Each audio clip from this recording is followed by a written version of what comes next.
Et ensuite, ben, on s'est quitté là et on les a fait prendre les photos qu'ils voulaient. Donc le projet lui-même qui sera visible sur le site internet du festival après le festival regroupe donc pas mal de photos qui correspondent au thème, donc des parents et des amis qui ont posé pour la photo, donc on sent que les gamins ont réfléchi à la photo avant de la faire.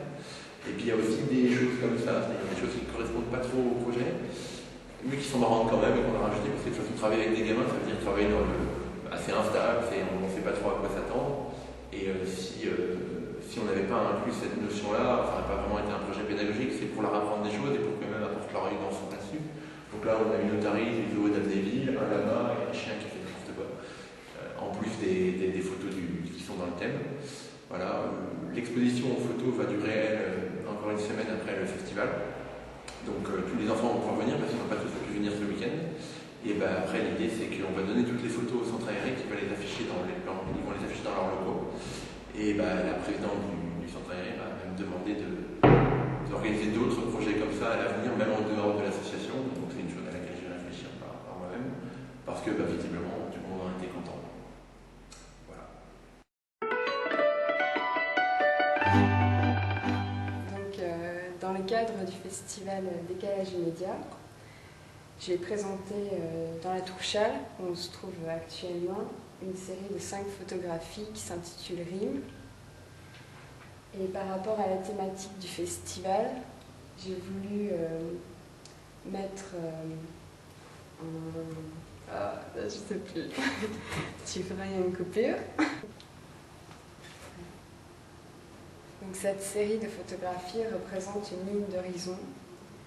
Je les ai placées en suspension dans la tour afin qu'elles soient à peu près au niveau du regard et que dans cet espace clos,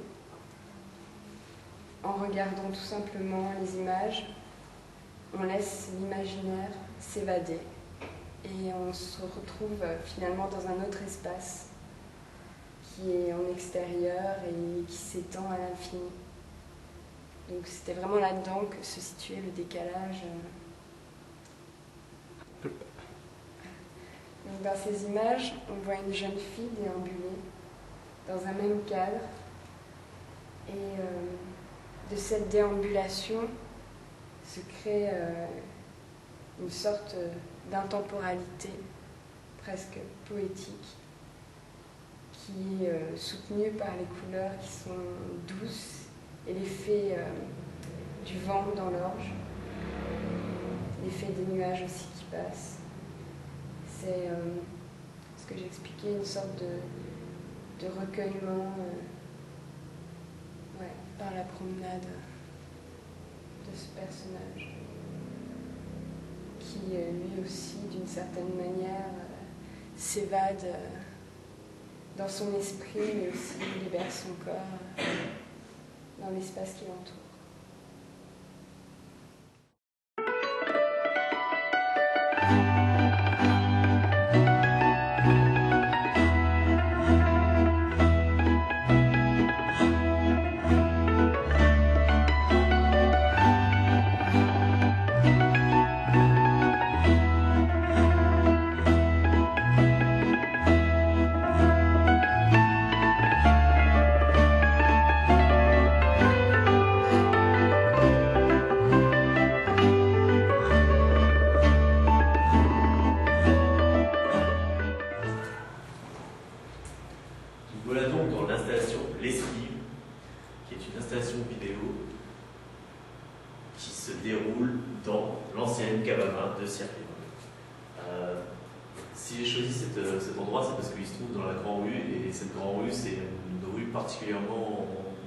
Désaffectée, particulièrement en ruine d'ancienne.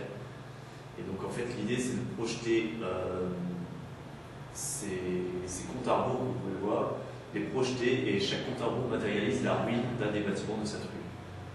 Et donc l'idée c'est de faire prendre conscience aux gens que voilà, le patrimoine historique et architectural est en train de disparaître petit à petit sous nos yeux et qu'il faut s'y intéresser, il faut en prendre soin. Et donc là, dans cette cave, le visiteur est appelé à déambuler et par son intérêt qu'il va avoir pour cette cave, il va venir couper les faisceaux de lumière et du coup il va d'une certaine certaine façon arrêter le temps de la destruction, enfin le temps de la ruine. Donc voilà, c'est une image pour dire qu'il faut s'investir. Donc voilà. Donc, moi je m'appelle Aurélie Pertuseau.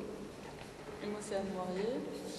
Et donc dans le cadre du festival Décalage immédiat, on présente une performance sonore avec des réveils. Donc c'est un travail qu'on a commencé il y a à peu près 1 an et demi. C'est la 6e fois qu'on le fait et à chaque fois ça prend des formes différentes.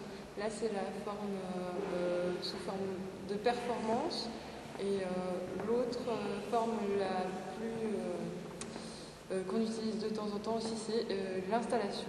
Voilà.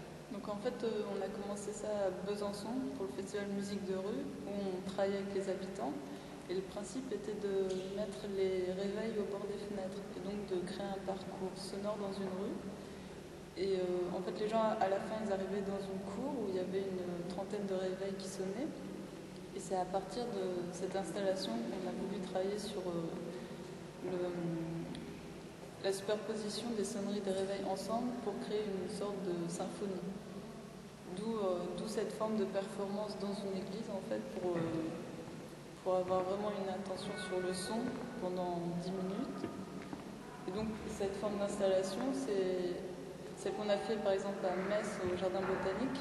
C'était plus les sons des réveils utilisés organiquement, c'est-à-dire comme des insectes qui étaient cachés sous des plantes ou des animaux. En fait, le principe, c'est toujours de détourner le son des réveils par l'installation ou par avec l'endroit dans lequel on se produit. De façon à créer autre chose qu'une sonnerie de réveil, bien évidemment.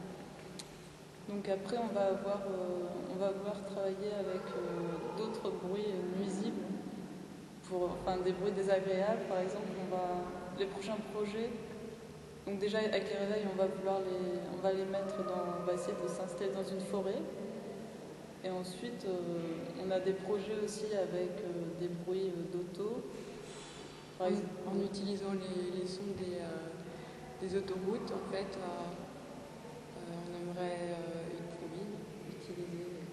Oui, par exemple, détourner le son des autoroutes en rajoutant un bruit de corne de brume pour, par exemple, renvoyer les gens à un espace maritime alors qu'on est autour d'un périphérique. Oui, ce genre de travail. Pour rendre les bruits désagréables, pour les écouter d'une autre manière. Voilà.